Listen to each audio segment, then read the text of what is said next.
uma revisão das técnicas principais, né?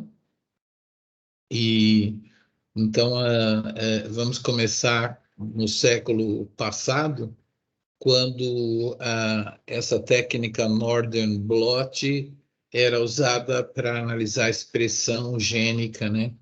Então você tinha, por exemplo, um RNA de 3 tecidos diferentes, é, corridos numa eletroforese em gel. Você colocava o gel em cima de uma placa porosa, pela água que subia para encharcar esses papéis, você criava um efeito de carimbar, né? Que é o blot. E vocês sabem que o Southern é uma pessoa que inventou para DNA, e quando fizeram adaptações para RNA, tem que trocar o tampão, o tipo de papel que põe aqui, né? Tem umas modificações, né? E aí chamaram de Northern Blot, né, em homenagem ao Edward Southern.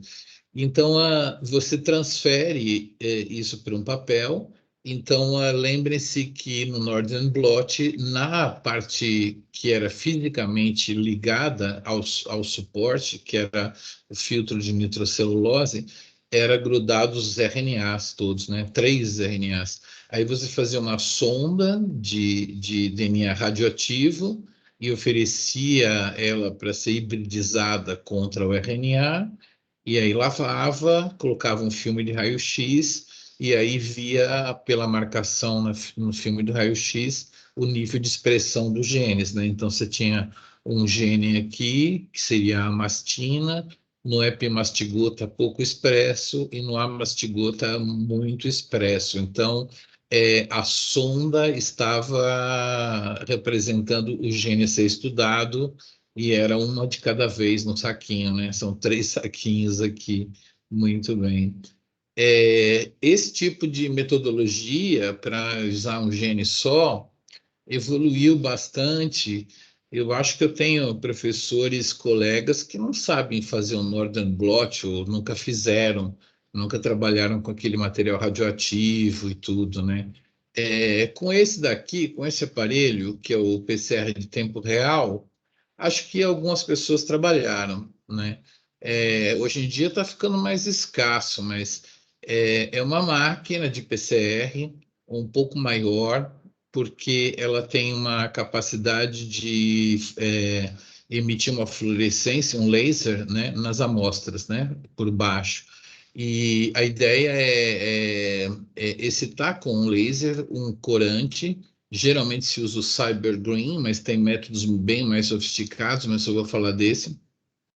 É um corante que, quando é excitado pelo laser, ele floresce com uma luz branca. Todavia, se ele tiver intercalado no DNA, existe um fenômeno chamado na física de quenching, né? Quenching.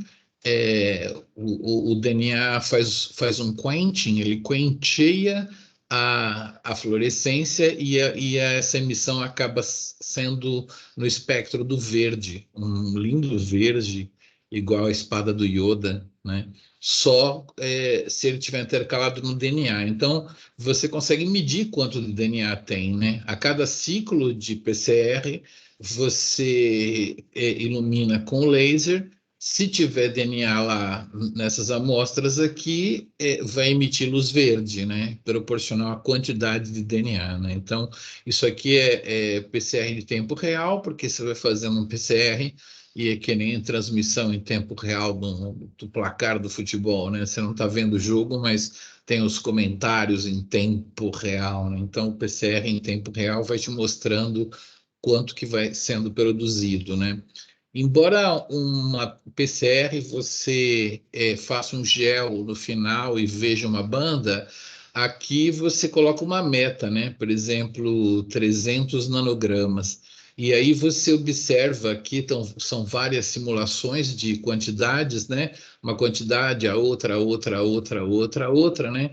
E vocês percebem que se eu tiver muito molde, né, para ser amplificado, eu logo vou entrar em amplificação e vou começar a produzir DNA, e depois eu sempre acabo chegando na mesma quantidade lá no final. Então, por isso que a lógica do PCR de tempo real é colocar uma meta aqui e a gente vê com quantos ciclos, né, que é o número de ciclos, eu atingi essa meta. Então, se eu atingir essa meta logo com 14 ciclos, significa que eu tinha bastante DNA para ser amplificado, né? Então, aqui é como é que a gente faria para detectar um gene? Você trataria o RNA com transcriptase reversa e começaria a fazer uma amplificação com um par de primers de um gene só, né?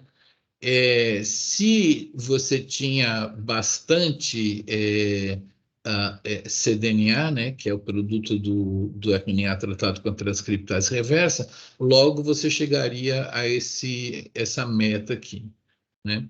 Agora, se você tiver muito pouco RNA, você vai ter muito pouco cDNA e vai demorar até 35 ciclos aqui, ó, 35, 36 ciclos para chegar naquela meta, né? Então, é assim que funciona o PCR de tempo real, é uma máquina e você vai detectar a fluorescência e você coloca uma meta de X de intensidade e mede com quantos ciclos chegou, e isso você usa para quantificar, né? Beleza, muito bem.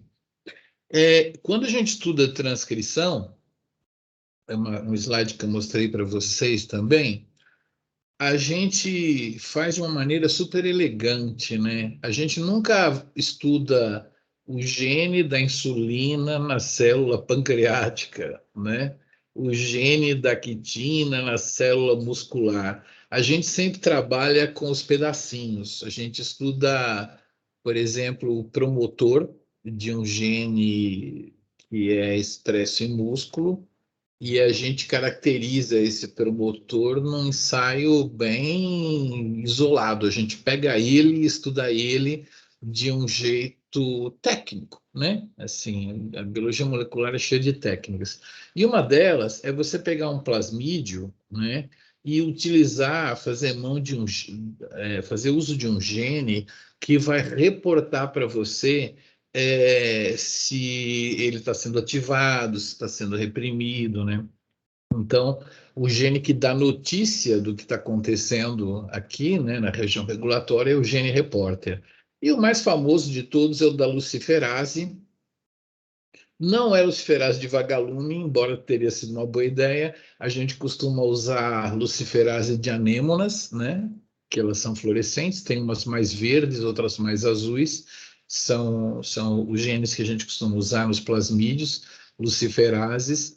E se você der luciferina para ele, ATP produz luz, né? Beleza, mas você não vai injetar isso no seu músculo, não. O que que você vai fazer?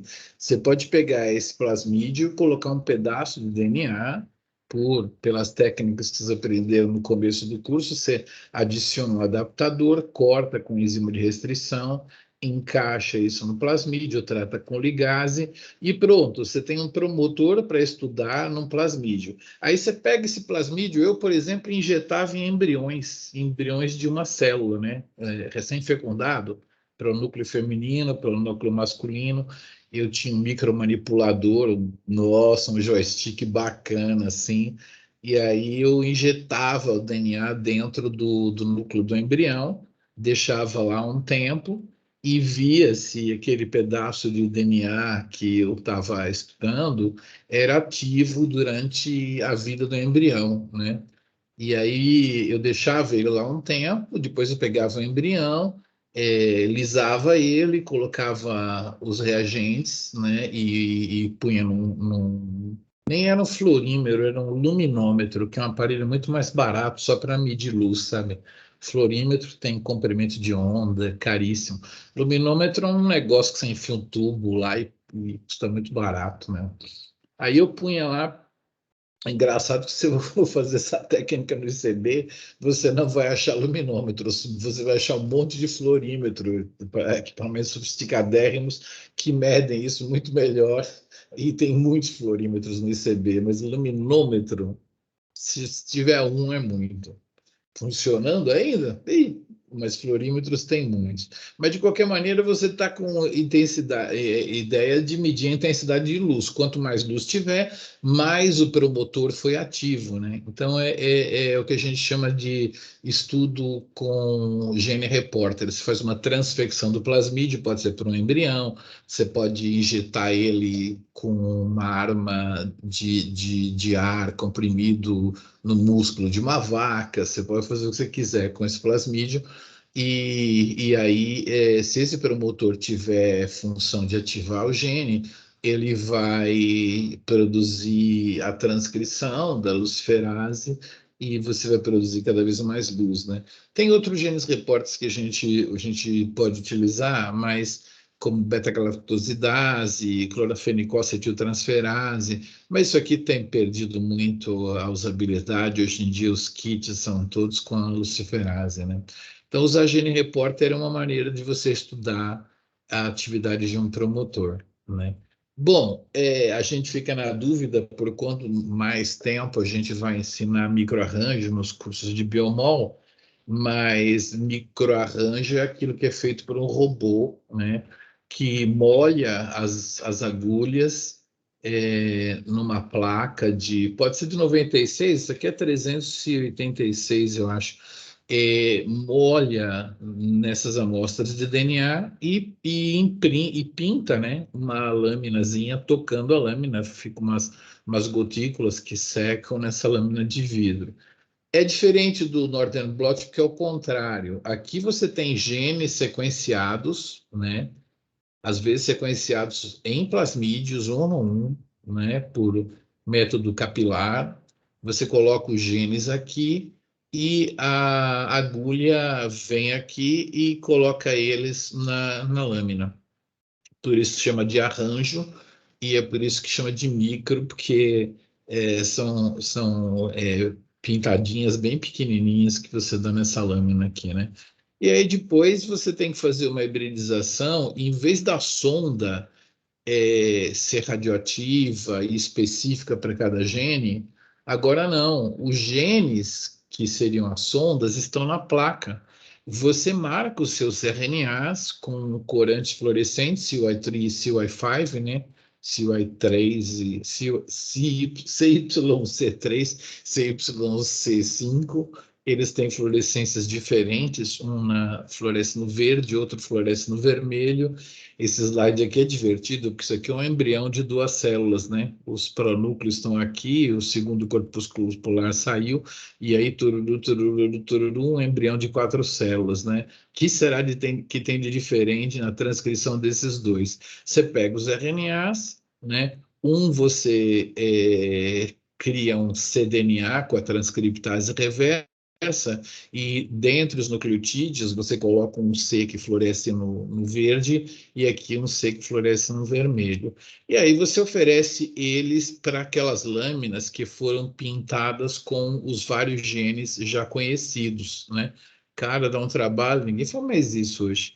E aí, o que hibridizar mais nesse pontinho aqui é onde esse gene aqui foi mais expresso. O que hibridizar mais nesse é em qual situação esse gene foi mais expresso. E ele pode ficar verde, né? Ele pode ficar vermelho, ou ele pode ficar amarelo, que na verdade é uma cor, como a gente vai falar, é uma cor produzida pelo equipamento, não é que você realmente vê essas cores, né? Conforme a intensidade de amarelo e de vermelho está igual, o aparelho pinta de amarelo, né? Quando a intensidade de vermelho e verde estiver igual, o aparelho pinta de amarelo. E aí você tem a cor intermediária, que significa que ele expressa igualmente em ambos, e tem também um monte de gene que você coloca aqui que não é expresso em embriões, né?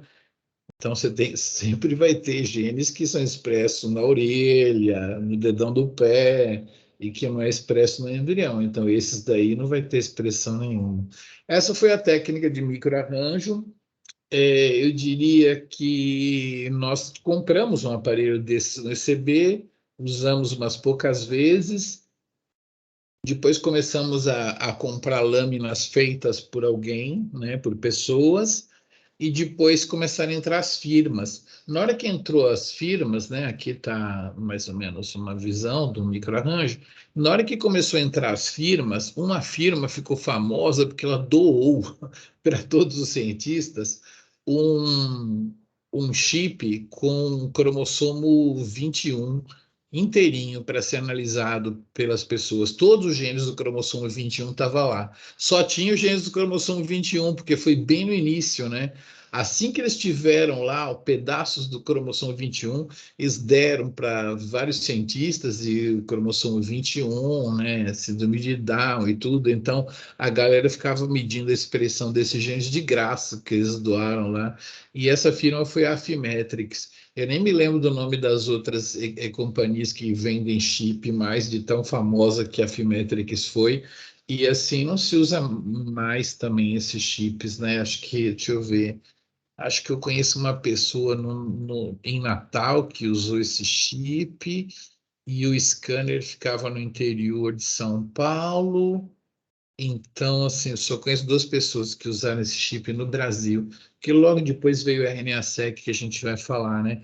Então, nesse caso aqui, você tem uma diferença que vale a pena a gente discutir no GD, porque a pessoa não vê o organismo que quer colocar aqui, basta ter o genoma, né? Então, se eu quiser comprar um chip de selacanto, eu pego o genoma do selacanto, mando para a empresa e falo, olha, esses são os genes do selacanto identificados e coloque para mim uma síntese de óligos, né? Tudo feito em máquina, e aí coloque um quadradinho aqui para representar um gene.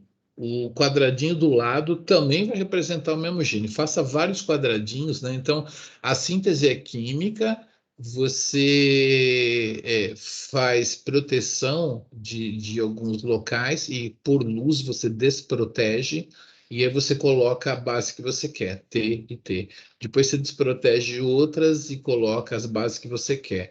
Depois você desprotege quem está aqui em cima e vai sintetizando, né? Então, é um robô que sintetiza com informações de um computador. Então, não tem selacanto nenhum, né? Essas pessoas nunca viram um selacanto na vida, nunca extraíram DNA do selacanto, nem nada. Assim, foi tudo feito no computador, tá? E aí, são feitos, olha,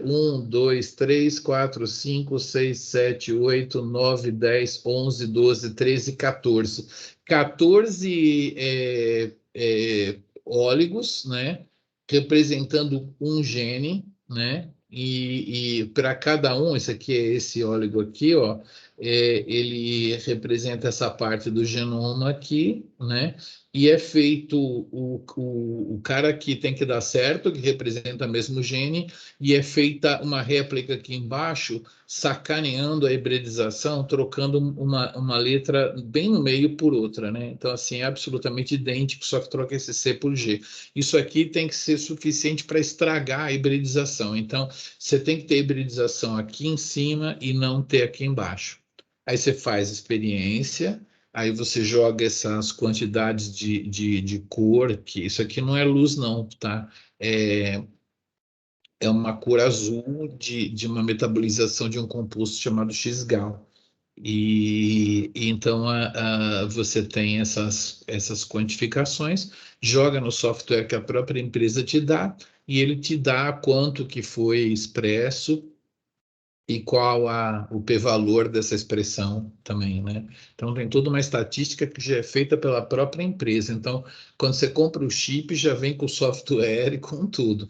Claro que você tem que pegar o RNA e jogar aqui. Agora, uma coisa que é muito importante saber é que essa tecnologia do chip só foi possível porque o genoma foi completamente sequenciado de alguns organismos, tá? Então, diferentemente do microarranjo, onde você pode colocar clones de cDNA pintando aqui uma lâmina sem ter o genoma completo, aqui é impossível, porque você tem que desenhar esses óligos de tal maneira que eles representem este gene e nenhum outro mais no genoma, né? Eles têm que ser exclusivos desse gene.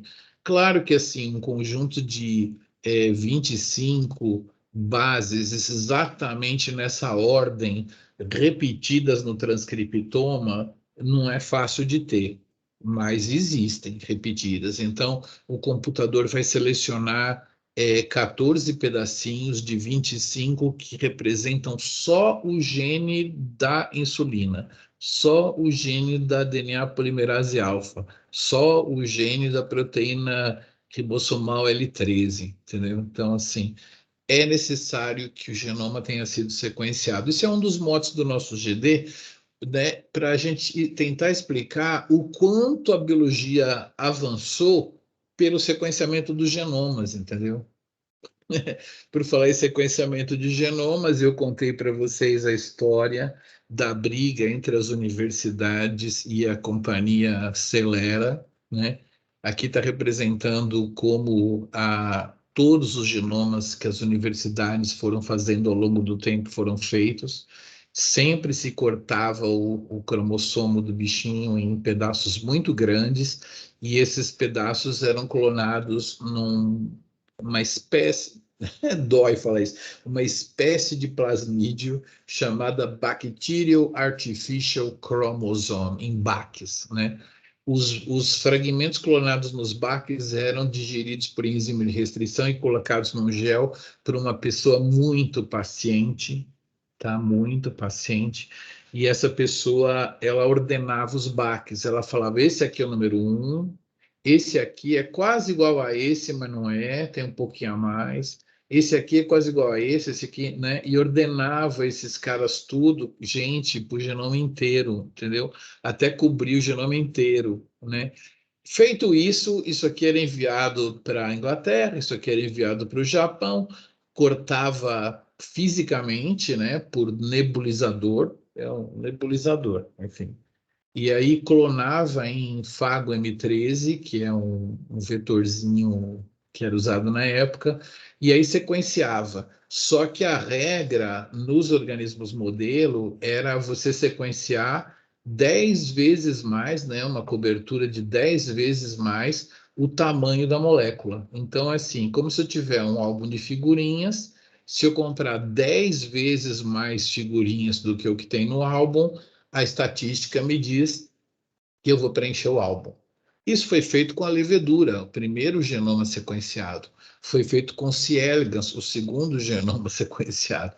Era para ser feito com a Drosophila, o terceiro genoma modelo a ser sequenciado, quando a Celera entrou em business, né?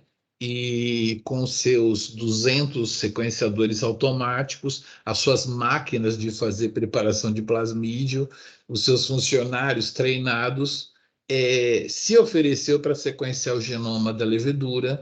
A gente discutiu aqui que o coordenador do genoma da Drosophila, o coordenador do genoma da Drosophila teve uma crise por um ano, e aí ele topou deixar sequenciar de graça, contanto que ele falasse o que aconteceu, analisasse o genoma, né? E foi o que aconteceu.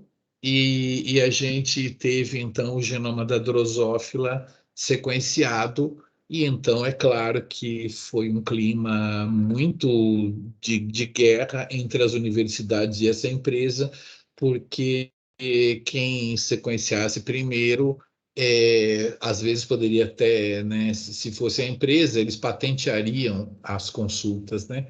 Patentariam as consultas dos genes e venderiam isso para as farmacêuticas, e aí estaria igual hoje, que nós estamos pagando $10, $15 cada vacina, né? Então, seria uma companhia que venderia o genoma, né? Então, teve essa crise toda, o presidente dos Estados Unidos era o Bill Clinton, ordenou que os dois dissessem que tinham acabado ao mesmo tempo, numa certa reunião que eu mostrei no filminho para vocês. Então, são essas duas grandes tentativas para o sequenciamento do genoma humano, né? Então, beleza. Agora, antigamente, quando a gente não tinha o genoma humano, a gente tinha ainda as sequências do RNA.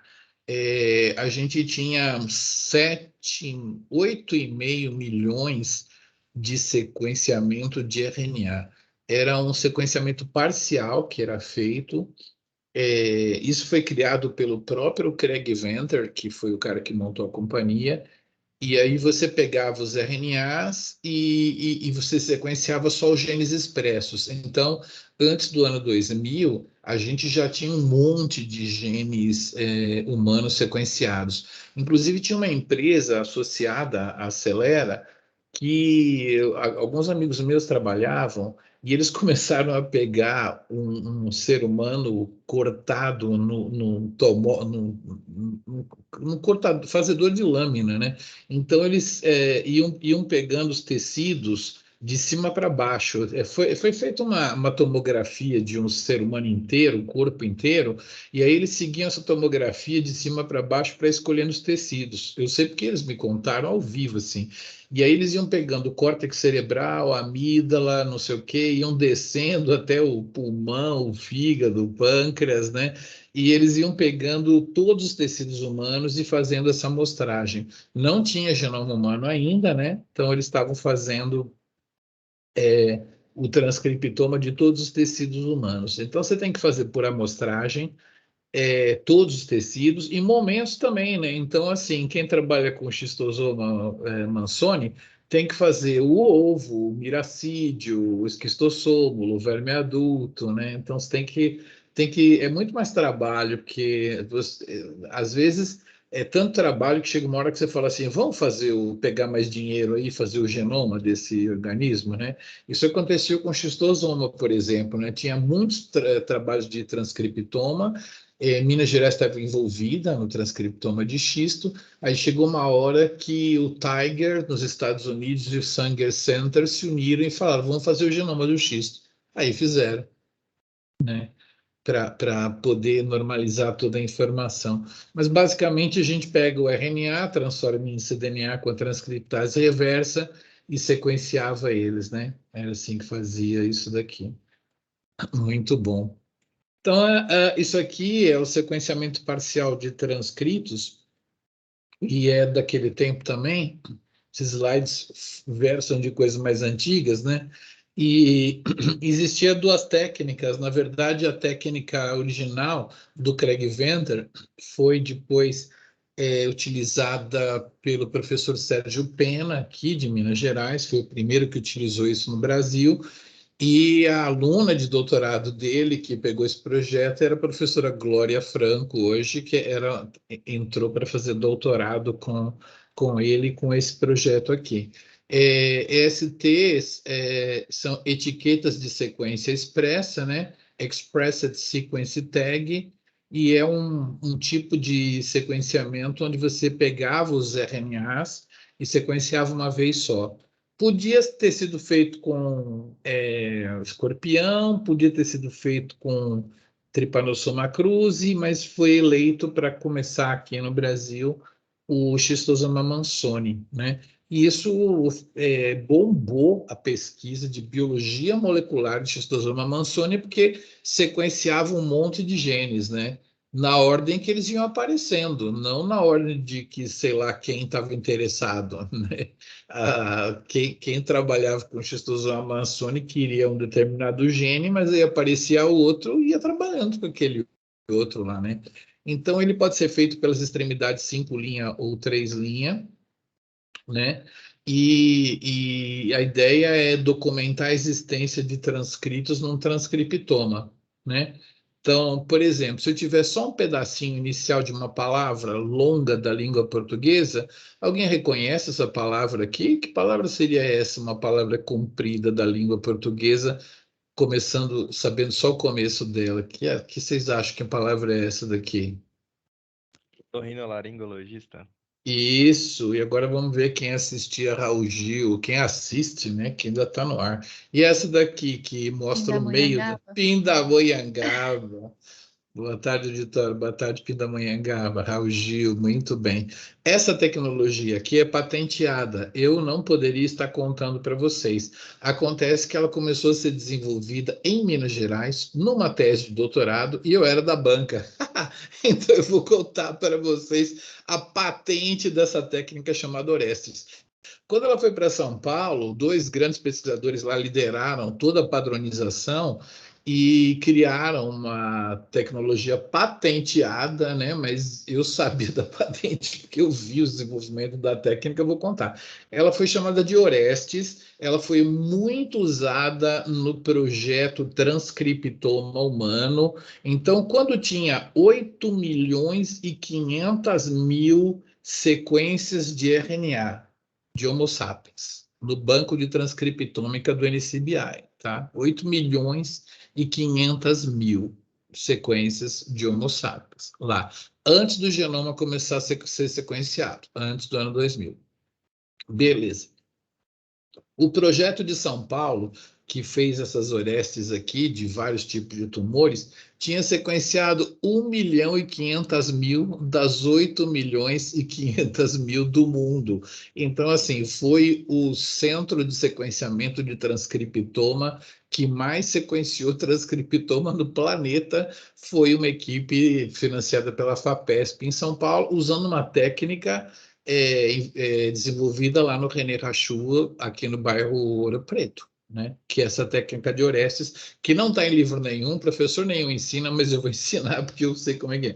Essa tecnologia, ela também funcionava para RNAs, só que prevalece o centro do cDNA. Então, assim, a região que tem mais a informação mesmo, né? O filé mignon do cDNA, porque o RNA mensageiro, ele tem uma região que antecede a região que é a codificadora, que nós chamamos de CDS, que é 5' Untranslated Region. Tem um belo pedação de RNA. E depois que tem o stop codon, tem a 3' Untranslated Region, que é um outro pedação. Então, para você identificar o gene, você precisaria estar sequenciando o miolo, né, que é a CDS. E essa técnica aqui, ela faz o sequenciamento de um amplicon, vai ter um PCR aqui, derivado do cDNA por um PCR inespecífico. Vou contar como é que é. Primeiro eu vou falar do sequenciamento das extremidades 5' ou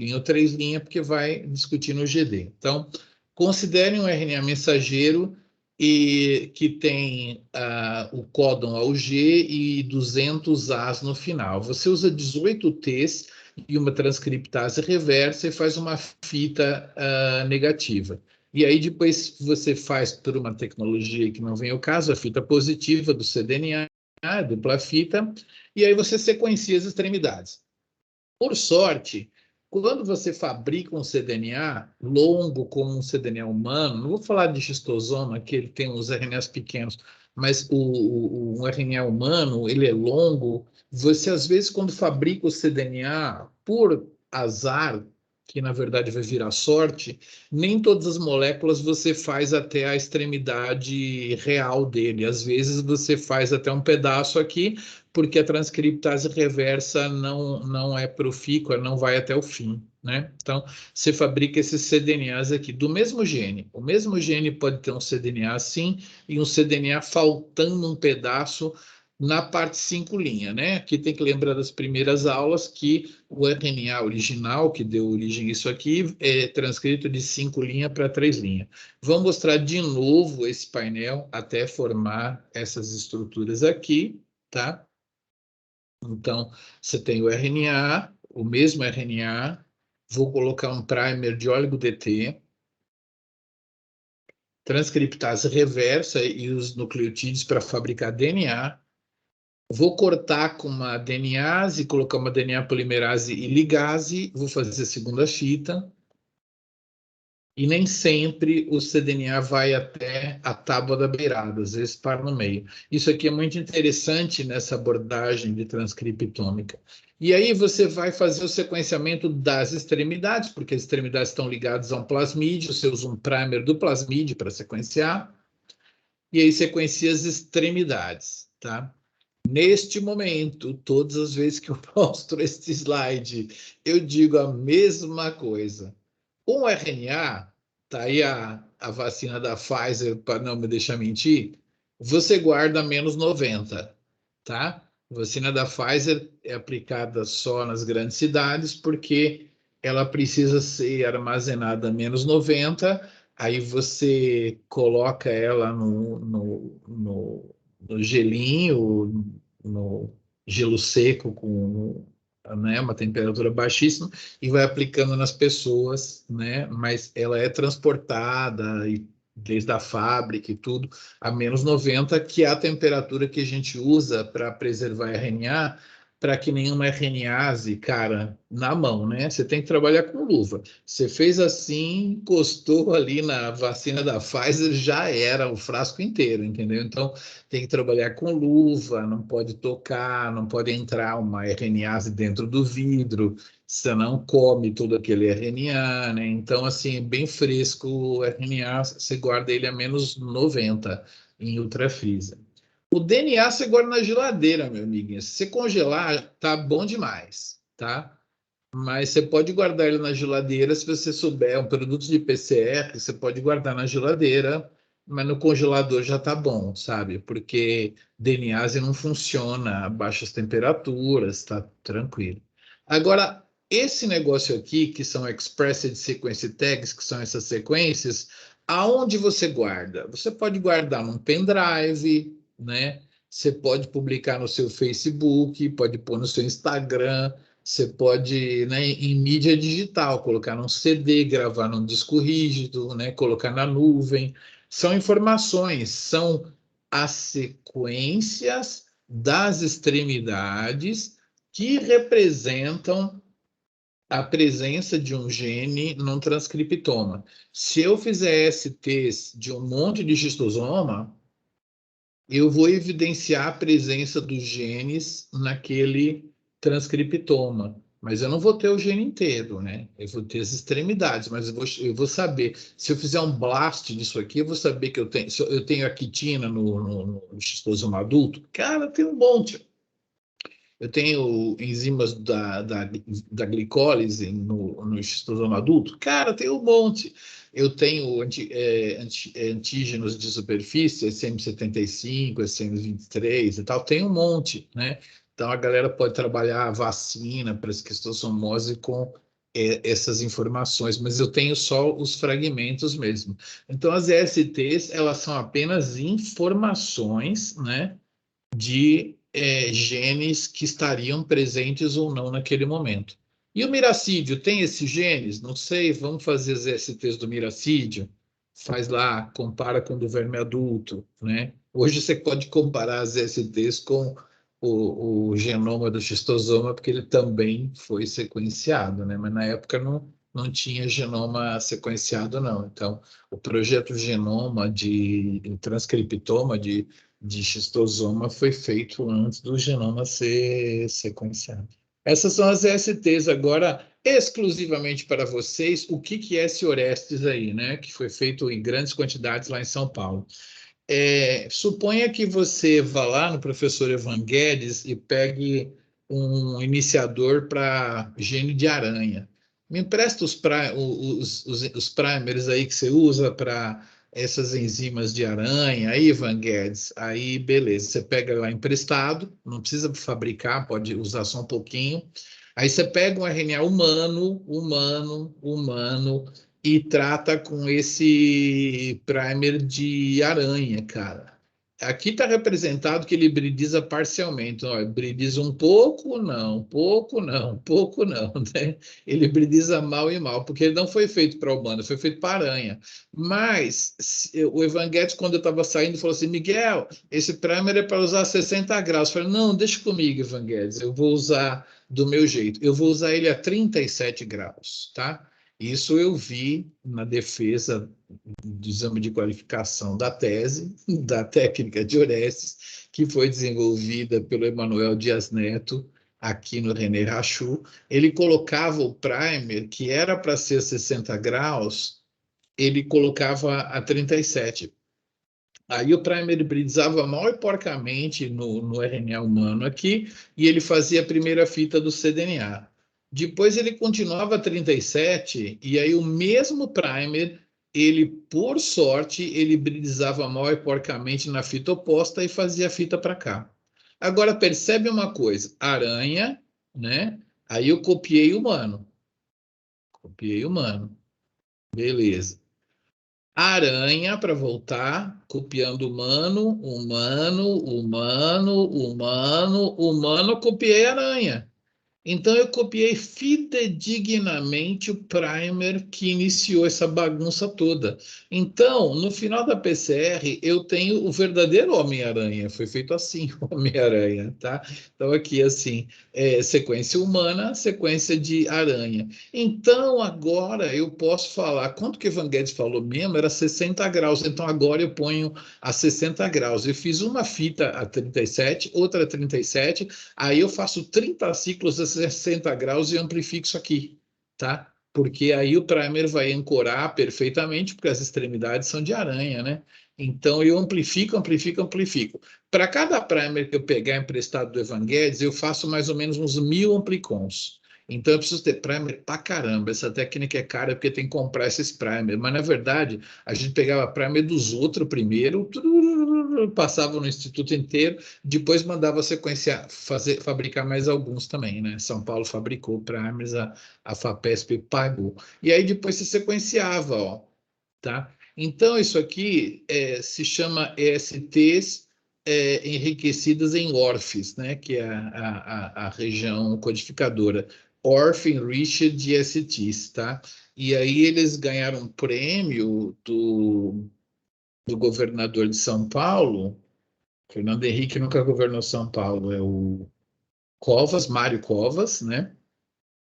E o Mário Covas deu um prêmio para eles, aquela medalha lá do sei lá do que ele deu lá, tal, que é do Tiradentes em São Paulo, acho que é do Piratininga, sei lá, é medalha dos bandeirantes, sei lá o quê.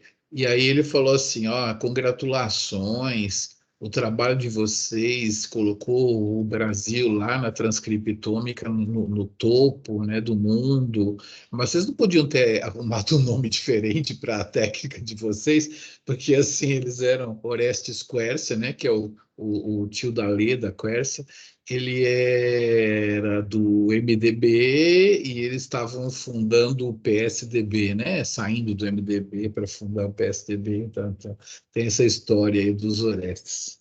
Beleza. E para terminar o nosso papo aqui, eu vou falar que quando a gente vai estudar proteômica, aí a gente tem que fazer uma centrifugação diferencial, porque senão a análise fica muito complexa. Você escolhe, eu quero proteoma do núcleo, quero proteoma da fração microsomal, quero proteoma do citoplasma, né? Então, essa técnica é muito importante. A gente tem a eletroforese de proteínas em gel de poliacrilamida para poder analisar, né? Então, as proteínas atravessam esse gel e tem, assim, a determinação do peso molecular delas, né? Por essa distância aqui, a gente consegue estimar usando padrões aqui assim. Então, isso é uma técnica analítica só. Se você quer ver uma proteína em especial, você pode fazer eletroforese, transferir elas para um papel e revelar não com uma sonda radioativa, mas com um anticorpo, e reconhece aquela proteína e geralmente esse anticorpo é só para reconhecer mesmo, sei lá, feito num coelho. Aí você usa um anticorpo feito em cabra, que reconhece o anticorpo de coelho, e ele está trazendo uma enzima que, quando você dá um substrato, fica colorido, então você consegue ver a banda, né? Então, isso aqui é muito parecido com o Northern Blot, foi chamado de Western Blot, também em zoação ao Southern, que inventou a técnica de blot para o DNA, né? Esse é o Western Blot. E eu termino aqui mostrando uma parte mais difícil, que é a focalização isoelétrica, que por uma escala de pH que você cria com alta energia, você tem baixo pH aqui, muito próton aqui, roubando prótons aqui, então você protonando uma proteína, ela fica positiva e ela vai migrar para o polo negativo, que é o outro lado, para lá. Se ela está nesta ponta, o desenhista podia ter posto uma rosinha aqui, né? Se ela estiver nessa ponta, ela vai estar desprotonada, e então uma proteína desprotonada é negativa e ela vai migrar para cá. Então, conforme ela está migrando, o pH está mudando, então assim, aquela que está positiva vai ficando neutra, aquela que está negativa vai ficando neutra, quando ela fica neutra, ela para de andar, para que ela vai andar para o polo positivo ou para o polo negativo, se aqui ela ficou neutra, né? Isso aqui era para ter sido ensinado lá na bioquímica, é o chamado ponto isoelétrico, que é a primeira dimensão do gel bidimensional. Ponto isoelétrico, né? Você separa desse jeito. Aí você coloca aquele gel aqui e faz um gel desnaturante, né? Onde você vai separar pelo peso molecular. Então você vê que essa rosinha você separou em 1, 2, 3, 4, essa azul você separou em 1, 2, 3, 4, 5, porque o peso molecular era diferente, né? Na verdade, tinha 5 escondidas aqui, né?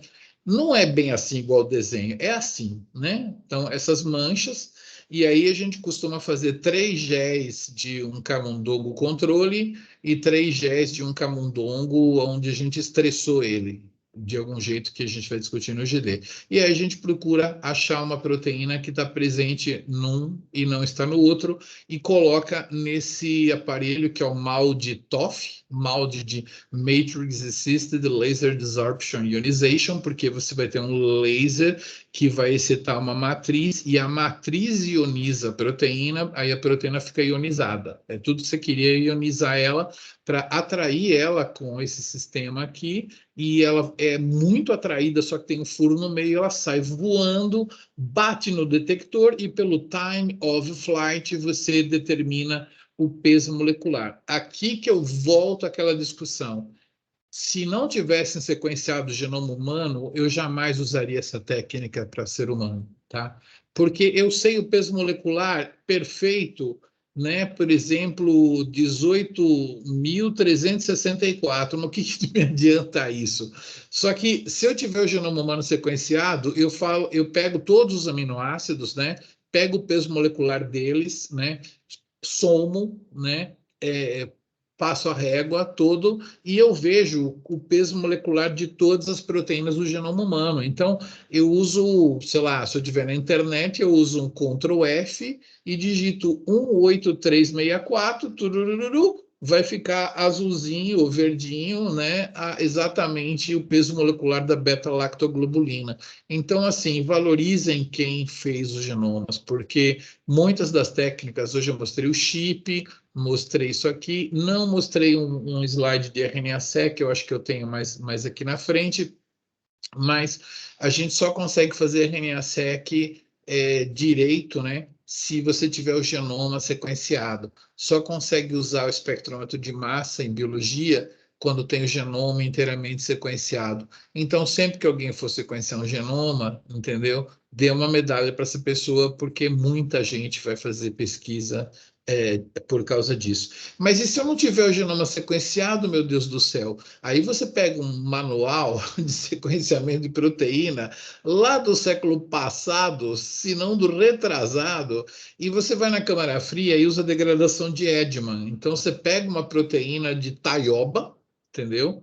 E aí você trata com esse fenilisocianato, arranca o primeiro aminoácido, põe numa cromatografia. Aqui estão todos os aminoácidos, né? Mas um só. Ah, esse aqui. Que aminoácido é esse? É, sei lá, metionina. Beleza, o primeiro é metionina. Aí você continua a degradação, faz mais um ciclo, arranca o segundo, coloca na cromatografia e deu glicina. Beleza, o segundo era glicina, o terceiro era prolina. Então, se eu tiver uma proteína de taioba no gel bidimensional, não vai dar para eu pôr ela no espectrômetro de massa, mas eu posso fazer uma degradação de Lippmann. Existe aparelho que faz isso, se você conseguir reservar. Nós temos um. O nosso não sei se está funcionando, mas tem vários por aí. Tem muito aparelho que faz isso, tá? Você não vai precisar fazer degradação de Lippmann, degradação de Edman, degradação de Edman na câmara fria. Mas se você quiser, você faz, viu? Só pegar o manual e vai lá que você faz, tá bom? Beleza, então eu passei um pouquinho aqui do meu horário nessa minha revisão. Eu só não mostrei uma coisinha aqui que eu quero mostrar assim, que é esse slidezinho que eu já mostrei para vocês para terminar, né? O microarranjo foi substituído pelo RNA-seq, né? se usa esse programa Bowtie para alinhar todas as leituras no genoma. E você consegue saber as quantidades de expressão aqui, ó, dos genes. Ó, esse gene aqui é muito expresso numa fase, depois ele diminui a expressão, né? Aqui e tal. Esse outro aqui aumenta a expressão. Então a gente faz isso daí. E hoje em dia, se a gente tiver o genoma, a gente faz desse jeito por ancoragem, mas tem um cara que escreveu um programa chamado Trinity que consegue montar os RNAs inteirinhos como eles deveriam ser, mesmo sem ter genoma. Esse cara foi um herói, na verdade foram 3 pessoas que programaram isso, e aí com esses RNAs aqui, como que eu vou saber o que esses genes fazem? Simples, eu comparo com um banco de dados, né, através do programa BLAST, que a gente estudou também. Tá? Então, é assim que a gente faz se eu tiver interessado no transcriptoma da arraia, né?